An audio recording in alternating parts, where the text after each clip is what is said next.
Hearn here on the baddest brand in the land, CHAMPSIDE. How you doing, Mr. Hearn? I'm doing good, mate. I'm doing good. Ready for a big fight tomorrow in Las Vegas after a great fight last weekend in New York. So we got Devin Haney, young superstar in the making. Are you pushing for him to get the knockout? We heard Kambosos say, it's important for him to look good. It sounded like you were kind of like set on the knockout. I think it would be great for him to get a dominating victory, an explosive victory. Devin comes from a school of boxing which is more about hit and not get hit, which is great for the longevity of a career. But we also want to see excitement. Last time out against Linares, he did a little bit of both, which was great. And I think against Jojo, I think he'll almost have no choice but to do both. Do you know what I mean? Because he'll be there all night. And I'm expecting a great fight. How do you feel going up head to head with Gervonta Davis, Mayweather Promotions? Well, they're tomorrow, or they're Sunday, aren't they? So we're not really head to head. Same weekend. Leonard didn't like my comments. Haney Diaz is a much better fight than Tank against Isaac Cruz, and I never disrespect Tank because he's a star and he's a hell of a fighter.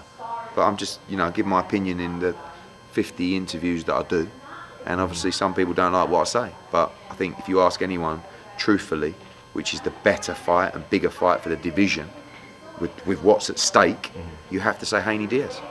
Obviously, Bill Haney does a lot of work with DHP, but what is it like as a promoter to promote Devin Haney, who's thought of as one of the most ducked fighters in all of boxing? Actually, you mentioned that Andre. We often talk about Andre, but you mentioned the other day that Andre was the most avoided, but also Devin. Yeah, I'm really pleased with the progression that we've had with Devin over the last year.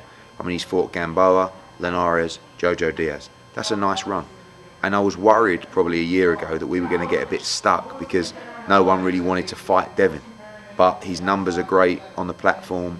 He's driving interest, and therefore we can pay these guys, Linares and particularly Jojo Diaz, tomorrow night a lot of money to face him, because they're only going to face him if they're getting a lot of money, because he's really good.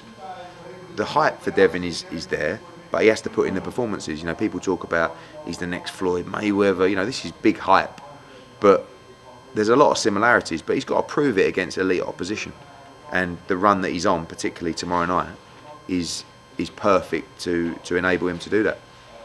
Right. So Devin is fighting Jojo. I see that you're very excited to have Montana Love. Yeah, and, I like him a lot. Alicia Baumgartner soon. Yeah. What is your overall thoughts on the new talent that you've acquired with those?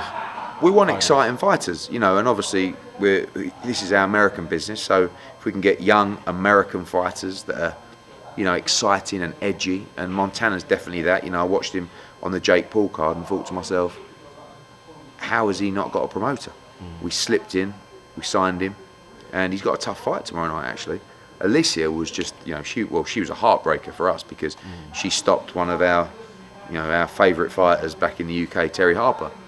But what I saw was a star in the process, and we're about to announce a new deal with her as well. And you as a fan, you want to tune in and it's must watch. Do you know what I mean? Tank's a bit like that, giving him props. Like, he's a must watch because he's exciting. But same with Alicia and Montana, and that's why we want to see a little bit of spike from Devin tomorrow as well. It's hard to say that because the trainer will say, "Shut up, Eddie." Like, we're not. This is a dangerous game, but it's show business. It's entertainment. Devin excited against Linares. Let's see him excited against Jojo. Montana really excited last time out. Alicia, same thing. Really, it comes down to also the punches as well. I was looking for you after the Crawford-Porter fight. I believe you were there, right? You at Crawford-Porter? No, I wasn't there. No. Oh, okay, no. You must have been at the Canelo plant. Yeah, that's right. Yeah. What is your opinion as Terence Crawford told Bob Arum on the stage that he no longer wanted to work with him because he couldn't get him to fight? I think he's right. By the way, I think Bob's done a good job with Terence Crawford. Like, Terence has never been a huge star, incredible fighter. But I think Bob's done a great job. He got him undisputed at 140, moved him up to 47, but he's done all he can with him because he can't deliver him the fights. And when you get to that stage, sometimes you're better off shaking hands and saying, we're going our separate ways, But really, the only fight for Terence Crawford is Errol Spence. Any other fight, no one's going to be interested in. and Bob can't deliver that fight. And I can't deliver that fight. So people say to me, "Oh, you're going to make an offer for Terence Crawford?" Well, with what? He's not hitting the numbers that the purses justify, and at the same time, I can't deliver him the fight that he needs.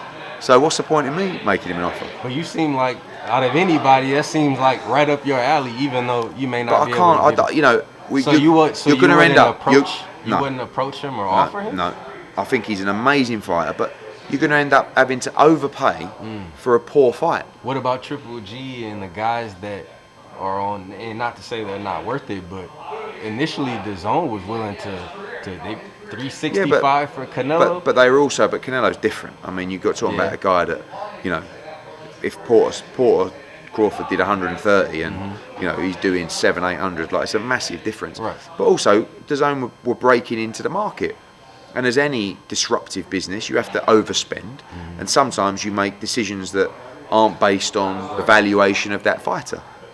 But now we don't have to overspend anymore because we've established a quality brand, a great platform, and we know that the business now and the numbers, and now we have to make decisions based on the value of that fighter.